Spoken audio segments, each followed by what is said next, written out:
In a quiet coastal town somewhere along the northern shores of Europe, where narrow cobblestone streets met the restless sea, lived a boy named Elias. Every evening, fishermen gathered at the harbor cafe, speaking in low, excited voices about a mysterious island far beyond the horizon, an island of silver beaches, singing winds, and forests untouched by time. Elias listened to their stories more carefully than anyone else. Since childhood, he had dreamed of seeing that island with his own eyes. To him, it was not just a place, it was a promise, proof that the world was larger and more beautiful than the small town he knew, but dreams were easy. Reaching the island was not, the journey was long, the sea unpredictable, and boats were expensive. Many people spoke about visiting the island, yet none ever truly tried. Weeks turned into months as Elias quietly planned. He studied maps borrowed from old sailors, learned about tides and weather, saved every coin he earned delivering bread across town, and wrote careful notes late into the night by candlelight. At last, his plan was ready. One bright morning, with courage trembling inside him like a rising tide, Elias rented a small wooden boat from an old fisherman who laughed kindly at the boy's determination but admired his bravery. The journey began under a pale blue sky, the sea stretched endlessly before him. Waves rocked the boat day and night, gulls cried overhead, and cold winds tested his strength. Yet Elias never doubted himself. He had packed bread, dried fish, fresh water, and a worn notebook where he recorded every moment of the voyage. After what felt like forever, the island appeared through the morning mist. It was more beautiful than any story had promised. Golden cliffs shone under sunlight. Crystal water touched white sand. Tall trees whispered softly as if welcoming him. Elias stepped onto the shore with awe filling his chest.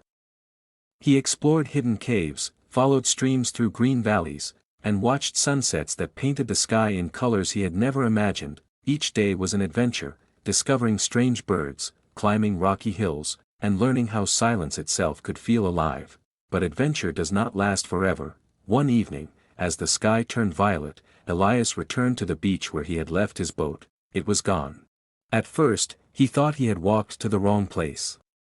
He searched the shore again and again, his heart racing faster with every step. The tide had risen violently during the day, and the ropes he had tied were nowhere to be found. That was the moment he understood. He was alone. Fear visited him that night, cold and heavy. How would he return home? No ships passed nearby.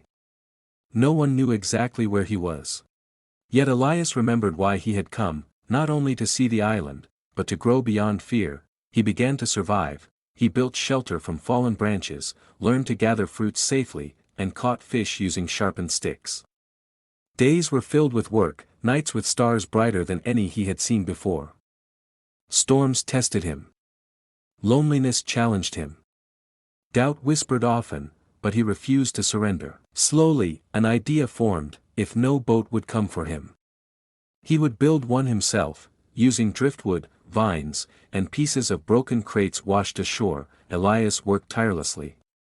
His hands blistered, tools broke, and several attempts failed. Still, he continued, improving his design each time, guided by everything he had learned from the fishermen back home.